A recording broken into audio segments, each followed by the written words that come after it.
Hey, paddle enthusiasts, welcome to Paddle Smash Academy. My name is Saz, paddle club owner and entrepreneur. Next to me is Julian, paddle master coach, and we're all about paddle.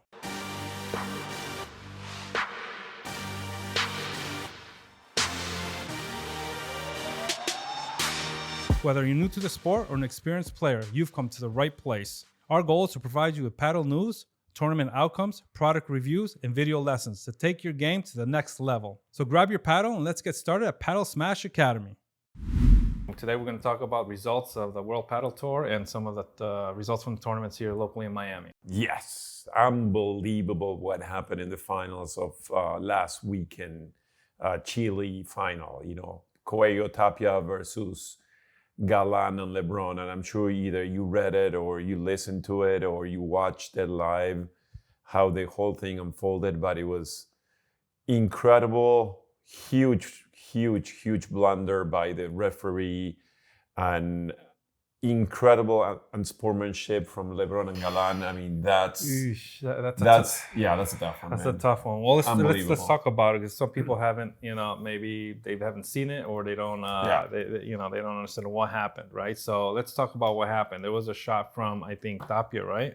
Well, the whole situation is Tapia and Coelho, they were winning. They were just on top of their. I mean, they were on top of the mega. They won the first set, which is one break, but playing a superior game. Yeah.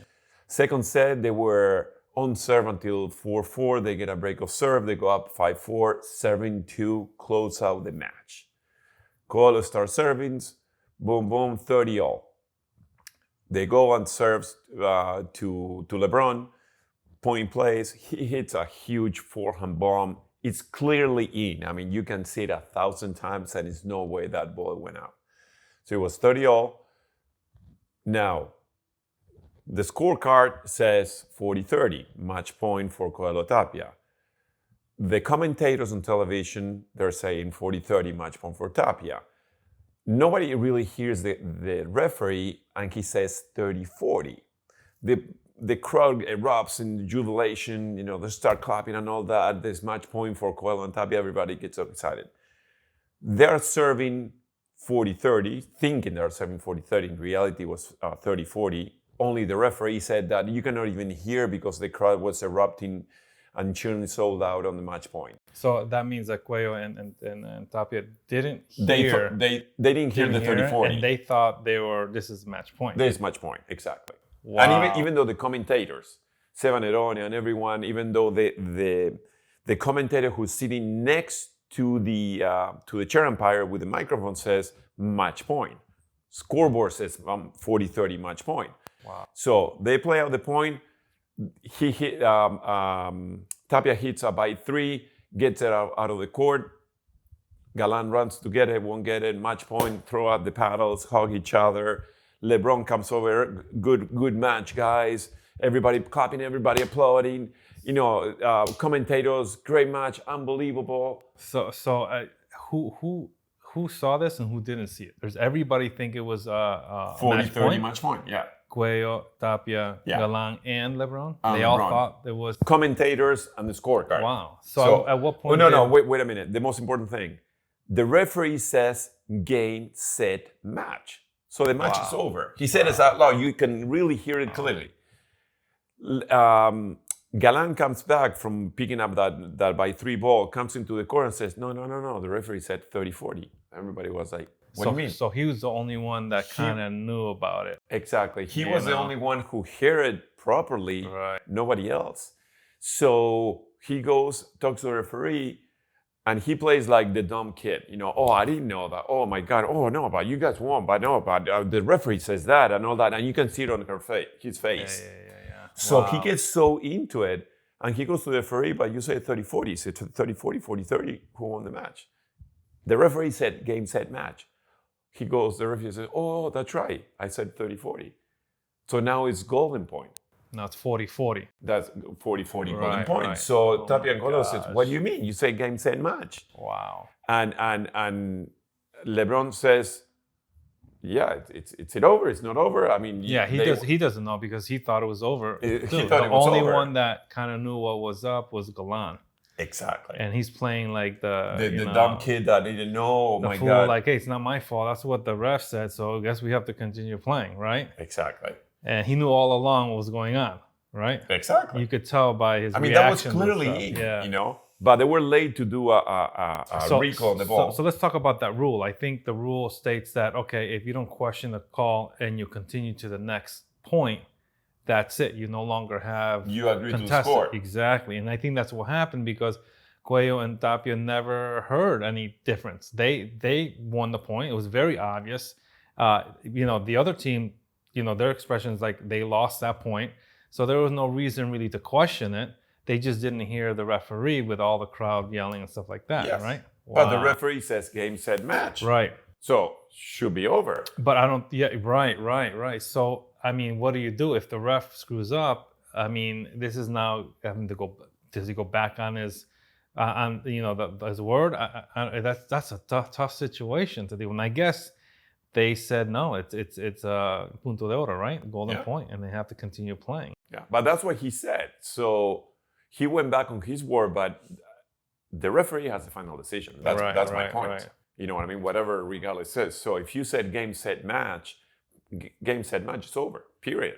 Now, I don't know if they play the card that, they didn't know, that's why you said we should play the golden point. A long story short, they played the golden point after almost 10 minutes of arguing back and forth. Coelho didn't want to go back to the court, period. Of course. Why would he? They won it already. And they clearly won it. Yeah. Oh, so they were frustrated. They were with all agreements. They were pissed, Coelho and Tapia. They go there, they lose the golden point. They ended up losing the set. Now they go into the third set. Wow. On serve, okay, 4-4. They break the serve, LeBron Galan, 5-4 serving, match point. Oh my gosh. Okay, imagine. Okay, so they play at the point. He hit, Tapia hits a bomb right to the feet of LeBron. Golden point, they win. They ended up winning the match 7-5 on the third. Wow. But what if, Galan and LeBron won? Exactly. How could they accept that trophy, the acceptance of winning, knowing deep down inside that they didn't win? Exactly. Thank God they won. And from the sportsmanship point of view, at the end of the day, we're just playing the sport, and it has to be a good sportsmanship on both sides. Right. Regardless of winning and losing. I would have done, and many people agree with me, that at that moment, the golden point on the second set, that they clearly knew they lost the match. Yeah. Just throw it out. It out. That would be the best sportsman. That would be the best thing to do. Yes. Honestly, I think everybody would agree to that. But it's funny sometimes when people are in competition, they do things that they normally wouldn't do. Yeah. And so I'm really glad that Cuello and Tapia won because of that. But again, they also say, play the ref. Any sport, ref screws up. I've seen refs screw up so many times in different sports. Yeah. And screw up, tournaments, and it's just how it goes because they're only human beings. In that situation, I think he was rushed. He didn't know what to do. And he says, okay, punto de oro, 40-40. And maybe that was a bad decision, because it's very obvious that ball was in. Yeah. And the game was over a whole set ago. Yeah. But I'm really glad that Cuello and Tapia won. I think it was just. But let me tell you, I've never seen anything like it, a blunder like that by a referee. And for the players that they knew all along they have lost, for them to keep straight face and really play like nothing happened, that it wasn't our fault. Because they got really destroyed on Instagram and social media, saying this unsportsmanship. It was so shameful what they did. And they knew that was going to happen. Yeah. It wasn't going to help them with the popularity, or at least, as people look, how the people look at them. Why would they even go that route? Yeah. I would have just went to the ref, say, look, that ball was in, how can we continue playing this, knowing that they beat us? Exactly. And then that's it. And prep and get ready for the next one. Yeah. Because even if they won, I mean, I don't think they can really accept that trophy. Really deep down inside, like it would be the worst thing ever. It would have been. It would have been a worse scandal. Yeah. If that happened, it would have been a worse scandal for sure. For sure. So now let's talk about the Paraguay World Paddle Tour.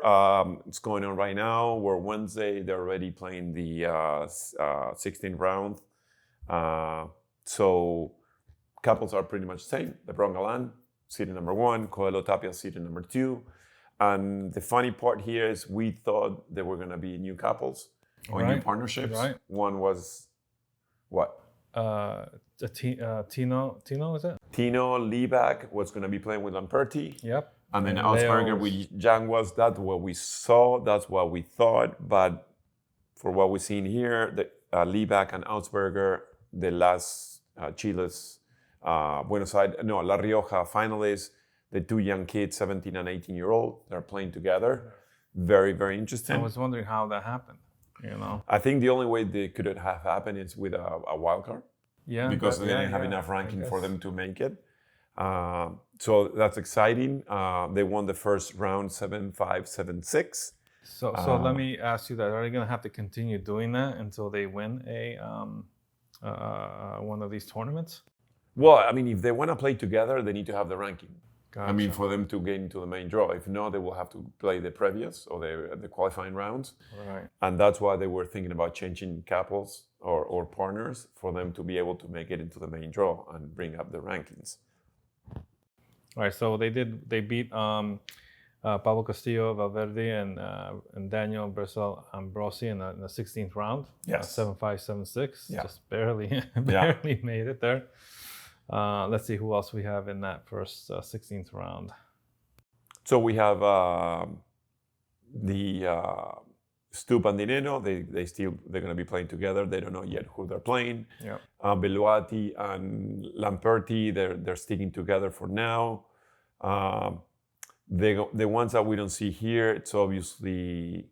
How about Lamperti? Lamperti is playing with Beluati. Oh, he is. Okay. Yeah. Jangwas is going back with his old Arroyo, his previous partner that was that injured. One because he was injured, right? He was injured. Right. Yeah. Gotcha. The ones that we don't see here is Paquito and Tello. So let's talk about that, right? Yeah. So who is Paquito not going to be playing with? We know. I mean, from what we heard, it's Paquito. It's dumping former Tello's partner friend. Right. He's playing with Chingoto. Chingoto, right. That is. I mean, I don't know. That's kind of that's got to be tough between Chingoto and Tello, right? Because they're really close, good friends. Yeah. It's like, oh my gosh, this is. But you know what? I think Chingoto will be probably a better partner for Paquito. They both have that, that energy. You know what I'm saying? Everybody loves to watch Paquito play, and everybody loves to watch Chingoto play. Yeah. I think when it comes to the energy, I think they're compatible. But let's see how they play. And I think it's, these guys, they switch back and forth between partners and all that, and they're looking for the perfect partner for them to start winning tournaments. And, now with Chingoto playing in the forehand, he's going to move back to his preferred side or favorite side, which is the backhand side. And it could be interesting what happens, I mean, Chingoto is playing unbelievable. Yeah, he is. And I thought he was going to stick with... Garrido, yeah. I mean, they were playing good. Yeah, I thought, give them time. I think they're gonna really do well. But I don't know. I mean, these things about switching partners so quickly. I mean, I don't get it. I mean, I have always looked at, as long as you're compatible, then you need to work with each other, and eventually you'll get to that point. The funny part is you don't see that in tennis.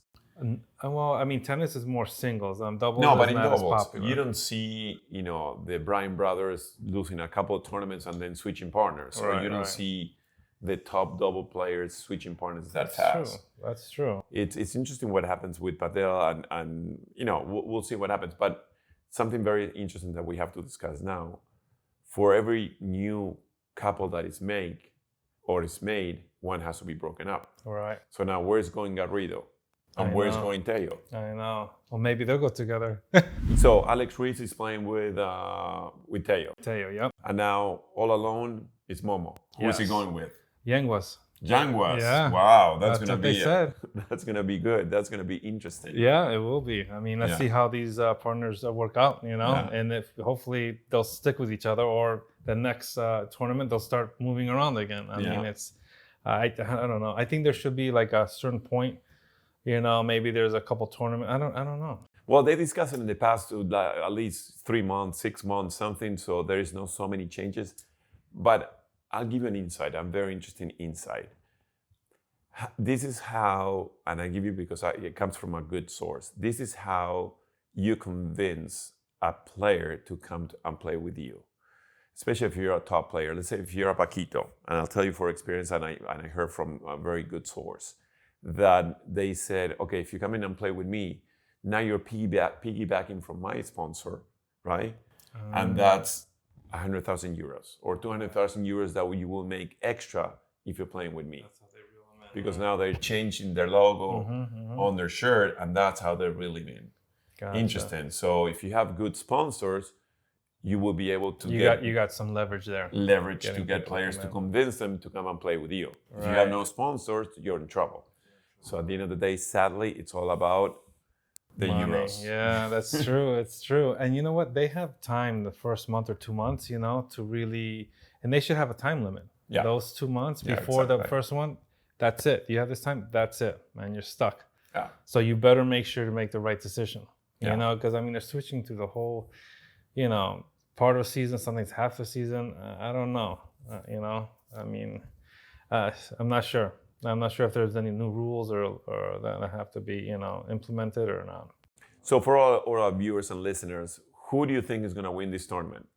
Having Tapia and Coelho winning the last 3 World Padel Tour tournaments. Yeah. From being unpredictable, we don't know what's going to happen with those two youngsters, to really dominating the World Padel Tour in the past 3 tournaments. They are on fire. They are on fire. There's no way. The power. And they're playing so well together. Yes. It's like they were made to play together. It's incredible. Incredible. The way they defend, the way they attack.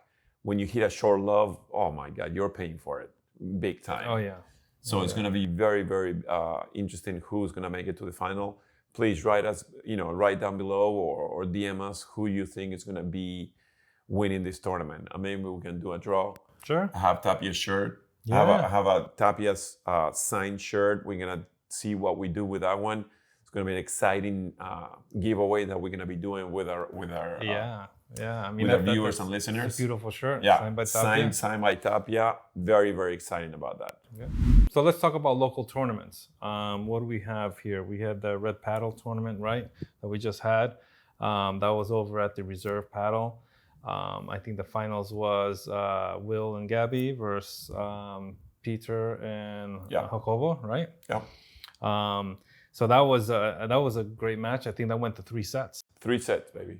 So 3 sets. I think it was 6-3, 7-5, and 6-0. I think last set, Gabby and Willie, they went out to lunch. Yeah, they want to take. Yes. Yeah. It's tough to lose 6-0 in the third set, especially in the final. But Peter and Jacobo pushed the nitrous button there at the end to make sure they turn on the turbo and look, Peter and Jacobo, they're playing together. That's why they're #1 couple in the United States. They're unbelievable. Unstoppable. Unstoppable. Combined, they might have 50 years, 60 years experience in professional paddle. Compared to everyone else here in the United States, they are the top 2 players in the nation. So that's, they're winning every single tournament. Yeah, they're mature players. Yeah.